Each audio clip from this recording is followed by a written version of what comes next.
사카모토 데이즈가 드디어 1기 이쿨까지 완결났습니다. 이번에 이쿨을 달리면서 눈에 띄었던 게 있었죠. 그래서 뭐가 바뀐 거임? 이라고 한다면 이에 대한 답변과 개인적인 감상평을 하며 평가를 내려보겠습니다.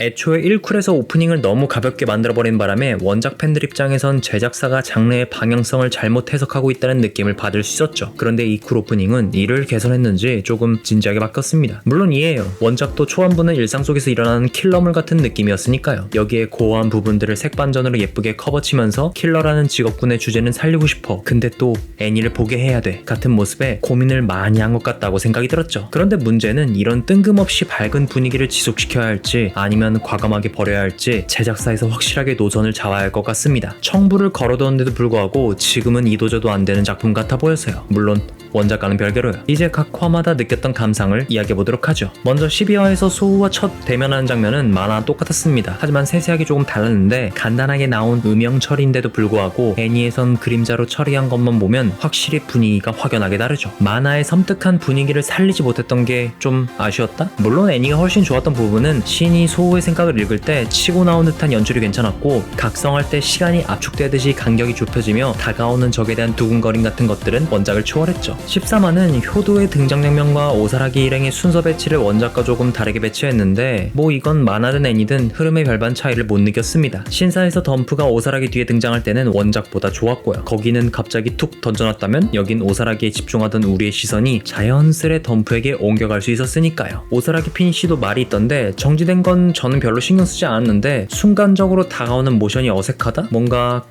깡총 뛰어와서 쓱 되는 느낌? 그리고 13화가 끝날 때쯤 아파트랑 미니멀리스트가 찾아가는 걸로 밀어봤을 때 역시 이 만화는 슬러나 오더가 꼭 껴있어야 분위기가 확실히 산다. 14화는 아파트와 헤이스케가 처음으로 다툴 때 롱테이크로 쭉 뽑아내서 좋았습니다. 근데 나구모가 미니멀리스트 처리하기 직전에 무기들로 빙글빙글 돌리는 장면은 확실하게 죽인다는 걸 나타내기 위해 일부러 이런 걸 넣은 건지 의도는 알 수 없었지만 심플한 컷으로 갔어도 뭐 나쁘지 않았을 것 같다. 15화에선 아파트하고 사카모토의 싸움이 거의 한 화를 통째로 썼죠. 근데 싸움씬은 워낙 뭐 만화랑 똑같으니까 할 말이 없는데 사이드 동화들이 15화를 바쳤다고 생각이 들었습니다. 예를 들자면 타카무라 씨가 쓱싹하는 장면, 아파트의 과거의 상, 그리고 마지막에 키련이 들어가는 가쿠와 우즈키, 이 세 장면들은 원작을 초월했죠. 대망의 16화입니다. 여긴 그냥 극찬의 연속이었어요. 이 쿨에서 가장 풍부했던 에피소드. 키련 2층인가 3층에서 가쿠가 4명의 목을 쳐낼 때 원작에서 쓰러지는 방향이 잘못돼서 죄다 주변에 쓰러졌었는데 애니에선 이걸 고쳤죠. 목을 쳐내면서 뛰니까 쓰러진 놈들이 뒤에 있고 가쿠는 앞으로 착지. 다만 뒤돌아보는 모습은 원작이 훨씬 더 섬뜩합니다. 그리고 타카무라 씨가 천천히 다가오는 건 공포영화 같은 연출이었어요. 이에 끝에서 문을 열 때도 나오는데 그냥 타카무라 씨가 등장하면 애니의 분위기가 원작으로 바뀌어버립니다. 또 우즈키가 싸울 때 눈 밑에 피 묻은 거 이 연출 아주 좋았습니다. 그 뭐랄까요, 원령공주에서 산이 눈 밑에 분장한 것처럼 순수하게 느낌? 이런 느낌 같아 보였죠. 다음 17화 분위기는 뭐 똑같았습니다. 가벼웠다가 분위기를 확 전환시키는 거. 그리고 시험관 미진으로 보면서 눈동자가 이게 진짜 나구모의 눈이라고 생각이 들었으면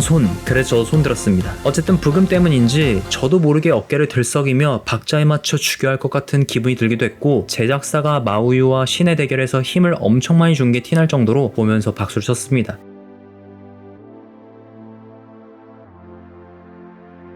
다음 18화는 카나고리가 막 넘어와서 이동할 때 신이 시간정지 같은 연출을 하거든요. 근데 여길 잘 보시면 진짜로 리얼로 시간이 정지되는 세계 속에서 눈을 살짝 움직인 푸치 같아 보였습니다. 이게 조조만 봐서 그런가? 이 장면 하나만큼은 6부 35화 같았다니까요. 19화는 아키라 각성할 때 음악이 없었으면 좋았을 텐데 배경음악 때문에 분명 스위치가 켜져서 본능적인 움직임으로 쓱싹 되는데도 불구하고 뭔가 변신하는 기분이 들었다고 할까나? 약간 전 이건 불호였어요. 다음 20화는 호라마루하고 신하고 싸울 때 시나야가 멀리서 지켜보는 걸 추가해서 논리적인 개연성 강화? 이런 건 잘했다. 그리고 마지막으로 21화, 22화는 원작과 비슷해서 딱히 느낀 게 없습니다. 처형곡이나 부금 같은 것들이 캐릭터들을 나타내서 잘 쓰이면 좋긴 한데 부금 자체가 너무 경쾌해서 중간마다 분위기를 깨버립니다. 히어로 부금 같아서 원작의 맛이 잘 안 살아나요. 시각적으로는 매우 우수한데 청각은 따로 놓은 것 같은 느낌? 뭐 이런 느낌이 들었죠. 만약에 이게 피가 난무하지 않은 만화였다면 제작사에서 시청 등급을 어디까지 내렸을지 상상조차 할 수 없을 만큼 도대체 어떤 타겟층을 노리는지 헷갈리는 애니라고 평가를 내리고 싶네요. 근데 다음 애니가 언제가 될진 정말 모르겠지만 솔직히 이 이후부터는 사카모토 데이즈에서 좀 고점으로 올라가는 단계거든요. 그래서 어쩔 수 없이 기다리는 것도 있긴 해요. 외국에서도 보는 눈은 다 비슷한지 나머지는 다 8점, 7점대인데 16화만 유일하게 9.4점을 기록하며 높은 평가를 받고 있죠. 어떤 시청자가 쓴 댓글에서도 원작의 느낌을 제대로 살린 첫 번째 에피소드다. 이거 봐. 다른 에피소드들은 전부 다 너무 유아틱하게 만들어놨어. 심지어 레딧 유저들의 감상평이나 느낀 점을 보면 어린아이가 그린 것 같다고 말했었고 만화보다 낫지 않다. 매주 나올 때마다 쭉 봤다. 하지만 계속 정주행할진 모르겠다. 편의점 라면 같다. 진짜 코미디랑 진짜 스토리를 보고 싶으면 은혼을 봐라. 훌륭한 만화를 끔찍하게 각색했다 등등 다들 비슷한 반응입니다. 그리고 원작에선 나구모 팬하고 가쿠 팬이 양분되어 있었어요. 가쿠는 원작이랑 유사하게 만든 반면에 나구모는 눈을 개조시켜놔서 뭐 이게 맞는 건지 아직도 의문임. 그나저나 9월 22일에 사카모토 데이즈 실사 영화가 발표되었는데요. 들리는 바에 의하면 내년쯤에 개봉될 예정이라고 하는데 이 만화가 정확히 능력 배틀물 만화는 아니고 히트맨 만화니까 생각보다 좋게 나올 수도 있을 것 같아요. 안 그래도 이거 보면서 사카모토, 신, 루가 은혼의 긴토키, 신파치, 카구라로 대응되다 보니 은혼처럼 어느 정도 보케와 츠코미를 적절하게 섞으면 되지 않으려나. 심지어 사카모토랑 긴토키 성우랑 같죠. 마지막으로 사카모토 데이즈를 애니로 처음 입문한 사람들 중에서 외국인들은 대부분 반응이 이거였어요. 그러니까 존 윅의 아내가 죽지 않았다면 이런 일이 벌어진 거죠?